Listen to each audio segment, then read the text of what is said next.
नमस्कार दोस्तों, स्वागत है आपका परीक्षा चिंतन यूट्यूब चैनल में।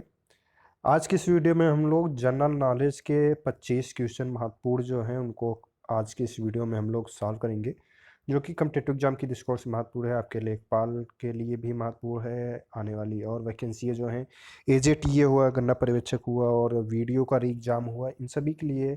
इसके साथ ही साथ बीएड एंट्रेंस एग्जाम में भी जनरल नॉलेज से जो है 50 क्वेश्चन जो है आपके पूछे जाते हैं।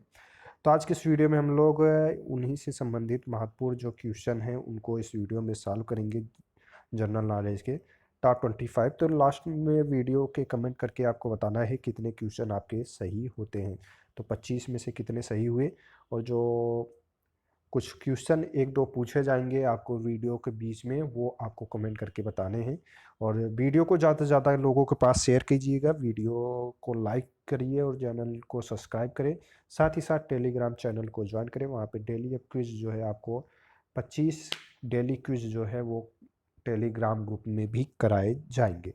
तो डिस्क्रिप्शन बॉक्स में जो है लिंक टेलीग्राम का वो प्रोवाइड करा दिया जाएगा, या चैनल के अबाउट में जाके आप वहाँ से आप ज्वाइन कर सकते हैं। तो चलिए स्टार्ट करते हैं। पहला प्रश्न है कि नेताजी सुभाष चंद्र बोस ने आज़ाद हिंद सरकार की स्थापना कब की थी? जुलाई 1943 में, दूसरा है सितंबर 1943 में, तीसरा है दिसंबर 1943 में, और चौथा ऑप्शन दिया गया है अक्टूबर 1943 ईस्वी में। तो नेताजी सुभाष चंद्र बोस ने आज़ाद हिंद सरकार की स्थापना जो है वो अक्टूबर 1943 ईस्वी में की थी। तो राइट आंसर जो है क्वेश्चन नंबर फर्स्ट में डी वाला ऑप्शन जो है राइट आंसर हो जाएगा। अगला प्रश्न जो है प्रश्न संख्या 2 है यहाँ पे। तो पूछा जा रहा है कि जॉन मॉले द्वारा तैयार किए गए मॉले मिंटो सुधार निम्नलिखित में से किस वर्ष में अधिनियमित किया गया? पहला ऑप्शन है 1909 में, दूसरा ऑप्शन है 1895, तीसरा ऑप्शन है 1920 में, चौथा ऑप्शन है 1897 ईस्वी में। तो जॉन मॉले द्वारा तैयार किए गए मॉले मिंटो सुधार निम्न में से जो है यह अधिनियम 1909 ईस्वी में अधिनियमित किया गया था। तो राइट आंसर जो है ए वाला ऑप्शन राइट आंसर हो जाएगा। तो क्वेश्चन नंबर 2 में फर्स्ट ऑप्शन जो दिए गया है राइट आंसर है 1909 ईस्वी में जॉन मॉले द्वारा मॉले मिंटो सुधार अधिनियम जो है वो लागू अधिनियमित जो है किया गया था। एक चीज़ और है कि आप लोग कमेंट करके बता सकते हैं कि प्रश्न से संबंधित जो भी और क्वेश्चन बन सकते हैं, जो डिटेल्स होता है वो भी बताया जाए, कि सिर्फ क्वेश्चन का आंसर क्या है वो ही सिर्फ बता के आपको अगले क्वेश्चन पे बढ़ा जाए। तो कमेंट करके बताइएगा, नेक्स्ट वीडियो में उस आधार पे जो है आपको क्वेश्चन सॉल्व कराया जाएगा। तो दूसरा क्वेश्चन फर्स्ट राइट आंसर हो गया। अगला क्वेश्चन जो है क्वेश्चन नंबर तीसरा है कि भारत के निम्नलिखित राज्यों में से किसमें कॉफ़ी का उत्पादन जो है सबसे अधिक होता है? केरल, तमिलनाडु, असम, कर्नाटक। तो ये सभी लोगों को मालूम है कर्नाटक राइट आंसर हो जाएगा, डी वाला ऑप्शन जो दिए गए हैं। तो भारत के निम्नलिखित राज्यों में से कॉफ़ी का उत्पादन जो है कर्नाटक में होता है। अगला जो प्रश्न है प्रश्न संख्या 4 की मौसम के दौरान रबी फसल की खेती की जाती है? पतझड़, बी है सर्दी, तीसरा है गर्मी, एंड डी है मानसून अथवा वर्षा। तो इसमें में से रबी फसल की खेती जो है वो कब की जाती है? तो सर्दी। तो राइट आंसर जो है बी वाला ऑप्शन जो है राइट आंसर हो जाएगा। खरीफ की जो है जून जुलाई में बुआई की जाती है, और कटाई जो है अक्टूबर नवंबर में होती है।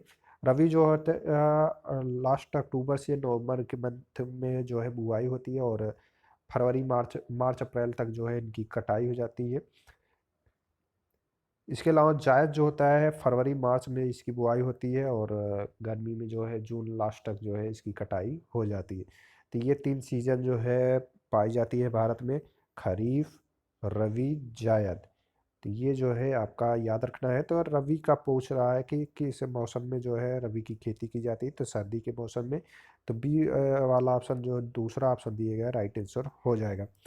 अगला जो प्रश्न है कि चावल निम्नलिखित में से किस राज्य की एक वाणिज्यिक फसल है? केरल, उड़ीसा, उत्तर प्रदेश और पंजाब। तो 4 ऑप्शन दिए गए इनमें से तो कौन सा राइट आंसर होगा? एक वाणिज्यिक फसल के रूप में यहाँ पे पूछा जा रहा है। तो चारों में से राइट आंसर जो है डी वाला ऑप्शन यानी फोर्थ वाला ऑप्शन जो दिया गया है। पंजाब जो है वाणिज्यिक रूप से चावल का उत्पादन किया जाता है। तो राइट आंसर जो है डी वाला ऑप्शन पंजाब हो जाएगा।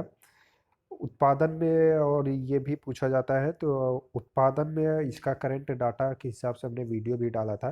तो चावल के उत्पादन में प्रथम स्थान किस राज्य का है इंडिया में, वो आपको कमेंट करके बताना है। अगला जो प्रश्न है, यहाँ पे पूछा जा रहा है कि खेतों से मिलने वाली उपज के मामले में दुनिया भर में कौन से स्थान पर है। चार ऑप्शन दिए गए हैं, तीन में से है पहले, दूसरे, तीसरे, चौथे। तो खेतों से मिलने वाली उपज के मामले में दुनिया भर में जो है भारत तीसरे स्थान पे जो है। अगर यहीं पे पूछा जाए सब्जी के उत्पादन में भारत का कौन सा स्थान है, दूसरा स्थान है। फलों के उत्पादन में कौन सा स्थान है, दूसरा स्थान है। पहले स्थान पे कौन है, चाइना है यानी चीन। और यहाँ पे पूछा जा रहा है खेतों से मिलने वाली उपज के मामले में दुनिया भर में भारत कौन थे स्थान पे है, तीसरे स्थान पे है। अगला जो प्रश्न है, प्रश्न संख्या, यहाँ पे पूछा जा रहा है कि हरित क्रांति आंदोलन कब से कब तक चला था। 1965 से 1970, दूसरा है 1965 से 1980, तीसरा है 1967 से 1978 और चौथा है 1967 से 1990 तक। तो इन चारों में से कौन सा राइट आंसर होगा, कमेंट करके बताइए आप लोग। तो हरित क्रांति आंदोलन के प्रणेता कौन है विश्व में और भारत में। तो विश्व में जो थे नॉर्मन बोरलॉग थे, और एम स्वामीनाथन जो थे वो भारत के थे। तो ये आपके कम्पिटेटिव एग्जाम में पूछा जाता है, एग्रीकल्चर का एग्जाम हो या नॉन एग्रीकल्चर एग्जाम हो, वहाँ पे आपका प्रश्न ये बार बार रिपीट होता है। एम स्वामीनाथन जो थे वो भारतीय हरित क्रांति के जनक है, जबकि वर्ल्ड की बात की जाए तो नॉर्मन इवोलाक जो है वो हरित क्रांति के जनक कहे जाते हैं। एक और है आपका व्हाइट रेवोल्यूशन पूछा जाता है। व्हाइट रेवोल्यूशन जो है ये मिल्क उत्पादन से है और इसके फादर जो हैं वर्गीज कुरियन है। तो ये भी आपके कम्पिटेटिव एग्जाम में पूछा जाता है। तो ये भी आपको याद रखना है, नॉन एग्रीकल्चर हो या एग्रीकल्चर, दोनों में ये प्रश्न बार बार रिपीट होते हैं। ये दोनों प्रश्न जो है काफ़ी बार आपको कम्पिटेटिव एग्जाम में मिले होंगे अगर आप प्रैक्टिस सेट सॉल्व करेंगे प्रीवियस ईयर उठा के। तो हरित क्रांति आंदोलन जो है कब से कब तक चला था, तो 1967 से लेकर 1978 तक। तो राइट आंसर जो है तीसरा वाला ऑप्शन हो जाएगा। अगला प्रश्न जो है, बागान द्वारा प्राप्त पेय यानी बेवरेज क्रॉप फसल निम्न में से कौन सा है। जूट है, चाय, बाजरा, मक्का। तो बेवरेज क्रॉप यानी ये बागान से पेय पदार्थ जो होता है, जैसे चाय हुआ, कॉफ़ी हुआ। तो यहाँ पे राइट आंसर जो है दूसरा ऑप्शन हो जाएगा, टी, कॉफ़ी। ये सभी जो है बागान द्वारा प्राप्त पेय पदार्थ फसल हैं। और इन्हें जो है ये भी प्रश्न आपके कम्पिटेटिव एग्जाम में भी पूछे जाते हैं, बार बार रिपीट हुआ है यह प्रश्न। तो चाय हो जाएगा राइट आंसर। अगला जो क्वेश्चन है कि निम्नलिखित में से कौन सा आधारित संरचना कारक यानी इंफ्रास्ट्रक्चर फैक्टर कृषि विकास से संबंधित नहीं है। पहला है सिंचाई, दूसरा है बीमा, तीसरा है सड़कों की उपलब्धता और चौथा है खनन। तो इनमें में से राइट आंसर कृषि विकास से संबंधित कौन सा नहीं है। तो खनन जो होगा यहाँ पे राइट आंसर हो जाएगा। खनन जो है वो कृषि विकास से संबंधित नहीं है। सड़कों की उपलब्धता जो है कृषि विकास के लिए आवश्यक है। फसलों की बीमा होना भी आवश्यक है। सिंचाई तो मोस्ट इम्पॉर्टेंट है फसल को ग्रो करने के लिए। सिंचाई के बिना जो है आप क्रॉप ग्रो करने जो है नहीं हो सकता है। लेकिन यहाँ पे खनन जो है वो कृषि विकास से संबंधित नहीं है। तो राइट आंसर चौथा हो जाएगा। अगला जो प्रश्न है कि व्यावसायिक उपयोग के लिए सब्जियां, फूल और फल उगाने की क्रिया के लिए निम्नलिखित में से किस शब्द का उपयोग किया जाता है। यहाँ पे पूछा जा रहा है हॉर्टिकल्चर, ऑर्विकल्चर, फिशिकल्चर, वर्मी कल्चर। तो वर्मी कल्चर जो है कंपोस्ट तैयार करने के लिए केंचुए पालन का जो किया जाता है वर्मी कल्चर हो जाएगा। अर्बिकल्चर, हॉर्टिकल्चर, पीसीकल्चर। तो यहाँ पे तीन बच रहे हैं, अब इन तीनों में से क्या होगा। तो हॉर्टिकल्चर के अंतर्गत जो है सब्जियां, फूल, फल, ये तीनों की बात की जा रही है। तो ये किसके अंतर्गत किया जाएगा, हॉर्टिकल्चर के अंतर्गत किया जाएगा। तो फ्लोरिकल्चर पूछा जाता है तो फूलों की हो जाती है। ओलरिकल्चर सब्जी के अंतर्गत हो जाता है। तो यहाँ पे हॉर्टिकल्चर जो हो जाएगा कि सब्जी, फूल और फल उगाने के लिए जो वर्ड यूज किया जाता है व्यावसायिक रूप से, वह हो जाएगा हॉर्टिकल्चर। और विकल्चर, फिशिकल्चर का क्या होगा ये कमेंट करके आप लोग बताइएगा। इसके अलावा जो अगला प्रश्न है कि पर्यावरणीय खेती को इको फार्मिंग को नाम से भी जाना जाता है। चौथा ऑप्शन है शुष्क खेती यानी ये ड्राई फार्मिंग। दूसरा है संविदा खेती यानी कॉन्ट्रैक्ट फार्मिंग। तीसरा है झूम खेती, झूम फार्मिंग। चौथा है जैविक खेती यानी ऑर्गेनिक फार्मिंग। तो यहाँ पे पर्यावरणीय खेती यानी इको फार्मिंग का वो अन्य अदर नाम से जाना जाता है। तो इसके बारे में पूछा जा रहा है, तो आपको सभी लोगों को मालूम होगा इको फार्मिंग जो होता है जैविक खेती। सिक्किम जो है फर्स्ट राज्य है भारत का जो कि पूर्ण रूप से ऑर्गेनिक खेती जो है इस राज्य में किया जाता है। तो ये भी आपके कम्पिटेटिव एग्जाम में पूछा जाता है, करंट से रिलेटेड भी प्रश्न है। तो जैविक खेती यानी ऑर्गेनिक फार्मिंग हो जाएगा। झूम खेती जो होती है शिफ्ट, यहाँ पे लैंड जो है रोटेट होता रहता है। जंगलों को काट पीट के जो है वहाँ पे खेती की जाती है। जब वहाँ पे उर्वरा शक्ति जो है कम हो जाएगी तो फिर दूसरे स्थान पे जाके वहाँ पे खेती की जाती है। शुष्क खेती, जहाँ पे शुष्क वातावरण होता है वहाँ पे की जाती है। कॉन्ट्रैक्ट फार्मिंग, खेत को संविदा पे लेके जो है बुआई जुताई की जाती है, तो वो कॉन्ट्रैक्ट फार्मिंग हो जाएगा। तो राइट आंसर जो है चौथा ऑप्शन हो जाएगा इसमें। अगला जो प्रश्न है कि बलदेव सिंह अंतिम सरकार के सदस्य स्वतंत्र भारत की पहली सरकार के प्रमुख थे। रक्षा, रेलवे, शिक्षा, अर्थ। तो राइट आंसर जो है आपको आंसर दिख रहा है। तो रक्षा क्षेत्र के जो प्रथम स्वतंत्र भारत की पहली सरकार जो बनी थी तो उसके रक्षा मंत्री बलदेव सिंह थे अंतरिम सरकार के सदस्य के रूप में। यानी जो अंतिम सरकार बनी हुई थी वह स्वतंत्र भारत की पहली सरकार के प्रमुख जो थे वो बलदेव सिंह थे। तो राइट आंसर जो है फर्स्ट हो जाएगा।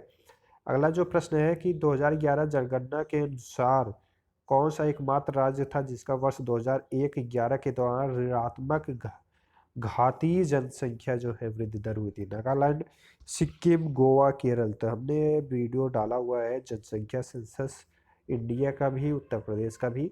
तो जिन्होंने वीडियो नहीं देखा जाके देख सकते हैं। 2011 के बेस पे जो सेंसस हुआ है अभी तक, तो उसके डाटा से रिलेटेड प्रश्न आपके कम्पिटेटिव एग्जाम में पूछे जाते रहते हैं। तो 2011 जनगणना के अनुसार ऋणात्मक जो जनसंख्या वृद्धि दर थी वो नागालैंड में थी। तो राइट आंसर जो है फर्स्ट वाला ऑप्शन हो जाएगा। 2001 से 11 के दौरान ऋणात्मक घातीय जनसंख्या वृद्धि दर जो थी नागालैंड की थी। अगला जो प्रश्न है कि निम्नलिखित में से कौन सा राज्य जिसकी 2011 जनगणना के अनुसार सबसे अधिक जनसंख्या सघनता है? गुजरात, त्रिपुरा, पश्चिम बंगाल, मध्य प्रदेश। तो इनमें में से ऑप्शन में अगर हम देखें तो बिहार पहले स्थान पे आता है, दूसरे स्थान पे पश्चिम बंगाल। तो राइट आंसर जो है यहाँ पे पश्चिम बंगाल, तीसरा ऑप्शन जो दिया गया है राइट आंसर हो जाएगा।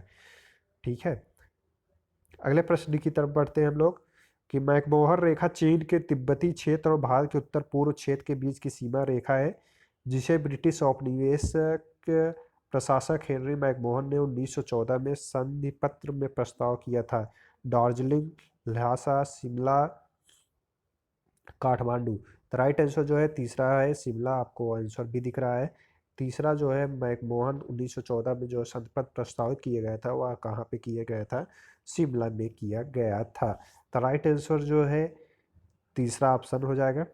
इसके बाद है नेक्स्ट, किसने घोषणा की थी कि 30 जून 1948 तक ब्रिटिश द्वारा भारत को स्वतंत्रता प्रदान कर दी जाएगी? Winston Churchill, Lord Wavell, Lord Mountbatten and D है क्लीमेंट एटली।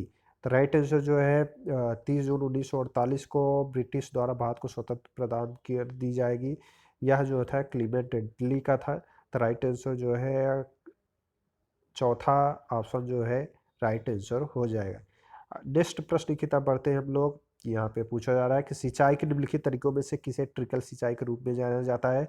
छिड़कवा सिंचाई, उप सिंचाई, ड्रिप सिंचाई या बबलर सिंचाई। तो छिड़कवा सिंचाई यानी स्प्रिंकलर सिंचाई इसे कहा जाता है इंग्लिश में।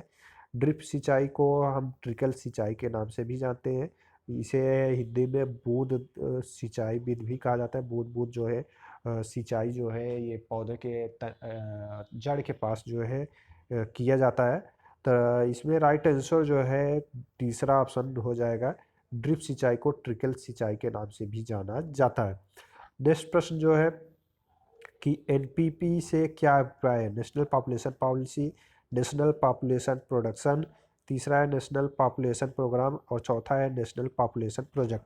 तो राइट आंसर जो है एनपीपी के अभिप्राय से संबंधित जो है नेशनल पॉपुलेशन पॉलिसी हो जाएगा। एनपीपी का फुल फॉर्म जो है national policy national population policy होगा। राइट आंसर फर्स्ट हो जाएगा।